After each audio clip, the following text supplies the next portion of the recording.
Welcome to I dream media. So జుట్టు రాలే సమస్య చాలా మందిని వేధిస్తున్న సమస్య ఇది. సో కుచ్చులుగా జుట్టు రాలిపోతూ ఉంటుంది. సో రాలిన జుట్టు మళ్ళీ రాకుండా ఆ ప్లేస్లో ఉంటుంది. సో ఏంటి అసలు ఈ సమస్య, ఎందుకు ఈ ప్రాబ్లం అనేది వస్తుంది, చిన్న వయసులో రావడానికి కారణాలు ఏంటి, రూట్ కాజ్ తెలుసుకుని దానికి ట్రీట్మెంట్ అంటే ఏముంది, సో దీని గురించిన వివరాలు తెలుసుకుందాం. మనతో పాటు ఉన్నారు ప్రముఖ పంచగవ్య వైద్య నిపుణులు డాక్టర్ ఆనంద్ కుమార్ గారు. డాక్టర్ గారు నమస్తే అండి. ఓం నమస్తే జీ, వందగా మాత్రం. అంటే పంచగవ్య వైద్య విధానం అంటే చాలా మందికి, అంటే ఈ ట్రెడిషనల్ వైద్యం వైపు చాలా మంది మొగ్గు చూపుతూ ఉన్నారు. అంటే చిన్న చిన్న వాటికి అన్నిటికీ కెమికల్ బేస్డ్ ట్రీట్మెంట్స్ ఎందుకని అనుకుంటూ ఉన్నారు. సో అయితే గురువు గారు, ఈ జుట్టు రాలే సమస్య గురించి పంచగవ్య వైద్య విధానం అనేది ఏం చెప్తుంది, అసలు ఎందుకు ఈ ప్రాబ్లం అనేది వస్తుంది? మా పంచగవ్య వైద్య విధానం లోపల దీని గురించి బాగా చక్కగా వివరించిండ్రు.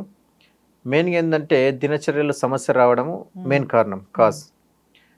ఇక మీరు ఈ యొక్క హడావిడి చెందిన ఈ జీవితం లోపల నిద్ర ఫస్ట్ కరువు అయిపోయింది ఒకటి. రెండవది సరైన సమయానికి భోజనం చేయకపోవడం. మూడవది వచ్చేసి కాలుష్యం. కాలుష్యం అంటే ఆహార కాలుష్యం కూడా అనుకోవచ్చు. మనిషి తన యొక్క మానసిక పరిస్థితిని బ్యాలెన్స్ చేసుకోలేకపోతున్నాడు. ఇది స్ట్రెస్ కూడా కారణం అయితే బాగండి. ఇప్పుడు మనం దీని గురించి అంటే మనం ఫస్ట్ దినచర్య గురించి ఫస్ట్ మాట్లాడుకుందాం. దినచర్య లోపల ఈ రోజుల లోపల రాత్రంతా మేల్కుంటున్నాడు, ప్రొద్దున 8-9కి లేస్తున్నాడు, హడావిడిగా స్నానం చేస్తున్నాడు, బండెక్కేసి వెళ్ళిపోతున్నాడు. ఇది కాదు. ఇలా చేసే వాళ్ళ యొక్క హెయిర్ 100% పాడైపోతాయి, స్కిన్ పాడైపోతుంది, వారి యొక్క రోజు మొత్తం పాడైపోతుంది. మరి ఇలాంటి వాళ్ళు ఏం చేయాలి అని అంటే బ్రహ్మముహూర్తంలో అంటే 3:30 నుంచి 4 మధ్యలో లేవాలి. లేచి కాలకృత్యాలు క్లీన్ చేసుకోవాలి. ఎవరైతే మోషన్ ఎప్పుడైతే క్లీన్ ఉంటుందో ఆ రోజు మొత్తం వాడు జయించినట్టే. ఎవరైతే మోషన్ ఆ రోజు క్లీన్ లేదో ఆ రోజు అజయమే, అంటే అసలు గెలవలేడు, ఓడిపోయినట్టే లెక్క. ఎందుకంటే అన్కంఫర్టబుల్గా ఫీల్ అయిపోతూ ఉంటారు రోజంతా.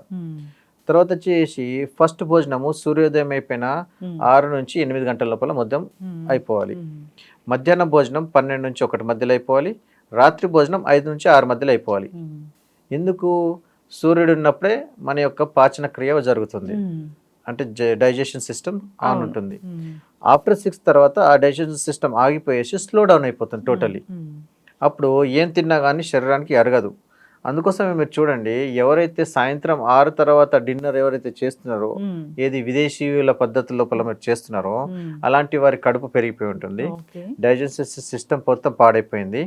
తర్వాత ఇలాంటి వారి లోపలనే హెయిర్ ఫాలింగ్, స్కిన్ ముడతలు పడదము, సరిగ్గా తిండి పైన అవగాహన లేకపోవడం వల్ల ఇదంతా జరుగుతూ ఉంటుంది అన్నట్టు. సో ఇలాంటి వారు ఏం చేయాలి అని అంటే ప్రొద్దున 6 నుంచి ఈవినింగ్ 6 దాకా మాత్రం భోజనం సమయం పెట్టేసుకోవాలి.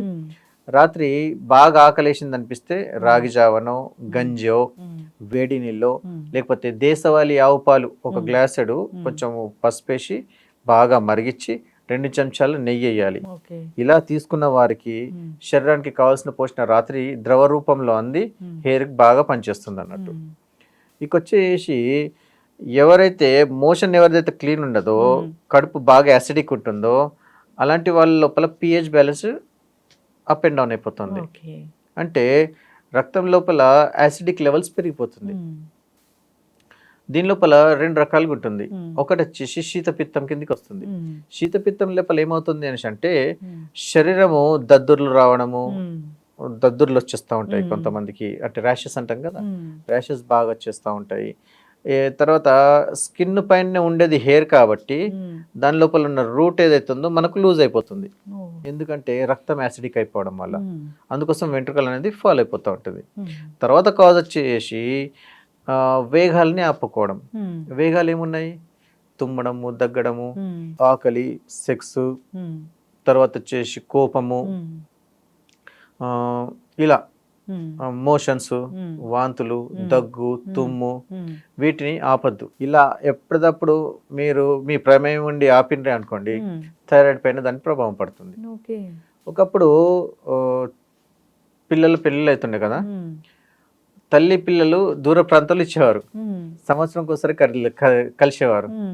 కలిసిన తర్వాత అమ్మ నా కూతురు వచ్చింది అనేసి ఇద్దరికిద్దరు అలుముకొని బాగా ఏడిచేవారు. అదొక ప్రోగ్రామ్ అన్నట్టు, ఒక హాఫ్ అన్ అవర్ ప్రోగ్రామ్ ఉంటుండే. ఏడుస్తా ఉండరు బాగా, ఏం దెబ్బ ఏడుస్తున్నారు అసలు పద్ధతి లేకుండా అని అనుకునేవారు అప్పట్లో. కానీ ఆ ఏడవడం వల్ల ఈ యొక్క థైరాయిడ్ గ్రంథి అనేది యాక్టివేట్ అయిపోతుంది ఇక్కడ. అంటే ఏడవడం మంచిదే, ఏడవడం మంచిదే, ఎమోషన్ కంట్రోల్ చేసుకోకూడదు. ఎమోషన్ ని గో ఆన్ చేసేసేయాలి, తీసేసేయాలి. కోపం వచ్చేసింది, అప్పటిదప్పుడు కోపడేసిండ్రు, అయిపోయింది, మళ్ళీ ఎక్కడిదక్కడ మళ్ళీ సెటిల్ అయిపోయిండ్రు. ఎంత అద్భుతంగా ఉంటుంది చూడండి ఒకసారి. నవ్వొచ్చిందా నవ్వండి, నవ్వకుండా ఆపుకుంటారేంటి? కరెక్ట్. ఇంకో విషయం మీద చిరాకు వస్తుంది, చిరాకు పడ్డరు అయిపోయింది, మళ్ళీ నార్మల్ స్థితికి వచ్చేస్తారు కదా. తుమ్మ ఆపుకున్నారు అనుకోండి, అది 200 నుంచి 300 కిలోమీటర్ల వేగంతో తుమ్మొస్తుంది. అది ఒకటేసారి ఆపినారు అనుకోండి, ఆ వేగము తలకు కొట్టేసి బ్రెయిన్ హెమరేజ్ అయ్యే అవకాశం ఉంటుంది. అందుకోసము తుమ్మొస్తే ఇలా పట్టి తుమ్మేసేయాలి, ఇలా అడ్డం పెట్టకూడదు. అడ్డం పెడితే రివర్స్ వెళ్తుంది. దగ్గు కూడా అంతే, కక్కు కూడా అంతే. కరోనా టైంలో చెప్పేవాళ్ళు దగ్గు వస్తుందంటే ఊపిరితిత్తులు స్ట్రాంగ్ అవుతాయి అని డాక్టరే చెప్పేవాళ్ళు. ఎస్. అంటే ఈ జుట్టు రాలే సమస్య ఉంది అంటే ఏమైనా ఇంటర్నల్గా తీసుకుంటే ఈ ప్రాబ్లం అనేది మనం కరెక్ట్ చేసుకోవచ్చు. ఇప్పుడు నేను ఇవన్నీ చెప్పడానికి కారణం ఏంటి అంటే, బాడీ లోపల హార్మోన్ బ్యాలెన్స్ చేయడానికి ఈ వేగాల్ని మీరు ఎప్పటికప్పుడు శుద్ధి చేసుకోండి అని చెప్తున్నాను. అయితే ఎవరిదైతే మోషన్ క్లియర్ ఉంటుందో రోజు పొద్దున లేవగానే, అలాంటి వారి లోపల రక్తం తయారీ మంచిగా అవుతుంది. అక్కడ నేను చెప్పాలనుకుంటున్నది విషయం ఏంటిదంటే, డైజెషన్ సిస్టమ్ ఓకే అవుతుంది. ఎవరిదైతే డైజెషన్ సిస్టమ్ ఓకే అవుతుందో అప్పుడు రక్తం ద్వారా కెరటిన్ లెవెల్స్ పెరిగిపోతాయి. మరి కెరటిన్ ఎక్కడ ఉంటుంది అని అంటే తల వెంట్రుకల్లో అండ్ గోర్లలో. ఇవి నిర్జీవమైనవి. ఎప్పుడైతే శరీరానికి అటాచ్ ఉన్నదో అప్పుడు దాని లోపల కొద్దిపాటిగా మీకు స్పర్శ ఉన్నా అది హెయిర్ బయటకు వచ్చేసిందంటే దాని మీద స్పర్శ ఉండదు.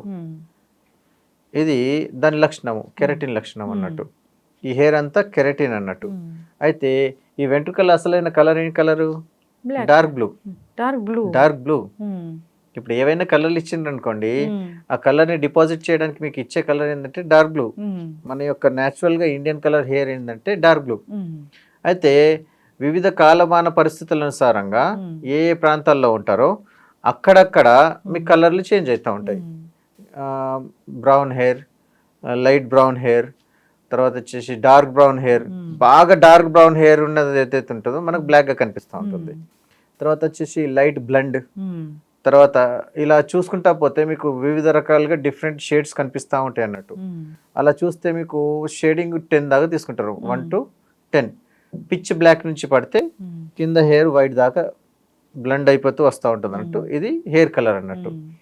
అయితే ఎప్పుడైతే హెయిర్ లోపల పోషణ తగ్గిపోతుందో, ఇప్పుడు ఉదాహరణకు బండి మీద పిల్లలు వెళ్తున్నారు, వారు ప్లగ్ ఫైర్ పెట్టేసుకొని ఆ సినిమాల్లో చూసిన హీరోయిన్లో చూసుకొని గాలికి వెళ్తే బాగుంటుంది అన్నట్టుగా ఉంటుంది. కానీ గాలికి తిరిగి కదిలింది అనుకోండి, కాలు ఆ యొక్క వెంట్రుక ట్విస్ట్ అయిపోయి పగిలిపోతుంది. అప్పుడు ఏమవుతుంది? స్ప్లిట్ అవుతుంది. అలా హెయిర్ మొత్తం డ్రై అవుతుంది. అయితే శరీరంలో ఎవరికైతే వాతగుణం విపరీతంగా పెరిగిపోతుంది, వాత పదార్థాలు అంటే పులుపు పదార్థాలు, వండిన పదార్థాలను మళ్ళీ తినడము, వేడి చేసుకొని ఇలాంటివి, తర్వాత బేవరేజెస్ అతిగా తాగడము, మంది జోలికి అతిగా వెళ్ళడము, ఇలాంటి వారి హెయిర్ బాగా డ్రై ఉంటాయి. మీరు ముట్టి చూడండి, మీ ఏ పొజిషన్లో ఉన్నది చూస్తూ ఉంటే తెలిసిపోతూ ఉంటుంది. తర్వాత వచ్చేసి ఎప్పటికప్పుడు నెత్తికి కావాల్సినంత పోషణ ఇవ్వడానికి నూనె ఇవ్వాలి. అండ్ న్యాచురల్ పద్ధతి లోపల కుంకుడుకాయ, శీకాకాయలు లాంటివి మనం వాడాలి. అయితే ఇక్కడ హెయిర్ 3 నుంచి 4 రకాలుగా ఉంటాయి. ఒకటి వచ్చేసి బాగా థిన్ హెయిర్, మీడియం హెయిర్, తర్వాత వచ్చేసి మీడియం లోపల కూడా మీకు ఏముందంటే థిక్ ఉంటుంది అండ్ స్ట్రైట్ హెయిర్ ఉంటుంది. మళ్ళీ తర్వాత వచ్చేసి బాగా థిక్ హెయిర్ అండ్ కర్లీ ఉంటుంది అండ్ అది బాగా జిడ్డుగా ఉంటుంది. సో ఇవన్నిటికీ వాటి యొక్క స్థితి అనుసారంగా మనకు ఆయుర్వేదిక డాక్టర్ నిపుణులు ఏం చేస్తారని అంటే, మీకు ఎలా కుంకుడుకాయని వాడాలి, ఎలా శీకాకాయని వాడాలి, మందార పాకులు ఎన్ని వేయాలి, పందార పువ్వులు ఎన్ని వేయాలి, నిమ్మకాయ వాడాలా వద్దా, ఇలా అన్ని మీకు చెప్తా వస్తారు. ఇప్పుడు ఏం చెప్తున్నారు అడ్వర్టైజ్లో, మొహానికి కానివ్వండి, తలకు కానివ్వండి, నిమ్మకాయలు అవి ఇవి పెట్టద్దు, అవన్నీ మసాలాలు కూరలు వాడుకోవడానికి అని అంటున్నారు. కానీ ఏ షాంపూలు చేసినా ఏది చేసినా కానీ వీటిని బేస్ చేసుకొని చేసినాయి ఇవన్నీ. వీటిని బేస్ చేసుకోకుండా మీరు ఏ షాంపూని తయారు చేయలేరు. ఒకవేళ ఇవి లేకపోతే అసలు ఈ యొక్క హెయిర్ని క్లీన్ చేసే విధానం కానివ్వండి, ఈ స్కిన్ని క్లీన్ చేసే విధానం కానీ, ఈ క్లీన్జింగ్ అనేది మీకు దొరకదు. అవును. ఇదంతా మనకి ఏంది ప్రాచీన వైద్య విధానం లోపల మూలికల్ని వీటిని మనం కనుక్కొని మనం చేసుకున్నాం కాబట్టి చేసుకుంటున్నాం. ఇది అతి పురాతన వైద్య విధానము. అవును. దీని లోపల హెయిర్ని నల్లగా చేసే మీకు న్యాచురల్ ఇంగ్రీడియంట్స్ ఉన్నాయి. దాని లోపల మనం మెహందీ అనుకోవచ్చు, నీలి ఆకు అనేసి అనుకోవచ్చు. అవును. నీలి ఆకుతోని మనం నలుపు రంగు చేసుకోవచ్చు. అవును. మెహందీతోని మనకు డార్క్ ఆరెంజ్, డార్క్ రెడ్కి వెళ్ళిపోవచ్చు దాని యొక్క స్థితిని బట్టి. కెమికలైజ్ చేసిందంటే వెంట్రుకలు రాలిపోతాయి. సో సరి అయిన అవగాహన ఉన్న వైద్య నిపుణులు అంటే ఇప్పుడు వీళ్ళని ఏమంటారంటే ట్రైకాలజిస్ట్ అంటారు. నేను ట్రైకాలజీ కూడా చదివాను. ట్రైకాలజీ లోపల స్కిన్ హెయిర్ గురించి బాగా చెప్తారు అన్నట్టు. సో ఆ ట్రైకాలజీ లోపల హెయిర్ స్కిన్ పైన ఎప్పుడు ఎలా తీసుకోవాలి, ఎలా చేయాలి, ఏ ఆహారం తీసుకోవాలి ఇవి మేము చెప్తాం అన్నట్టు. సో కలవాలని అనుకున్న వారు మనకు హైదరాబాద్, నిజామాబాద్లో బ్రాంచెస్ ఉన్నాయి, కలవచ్చు. నంబర్ అయితే డిస్ప్లేలోనే ఉంటుంది.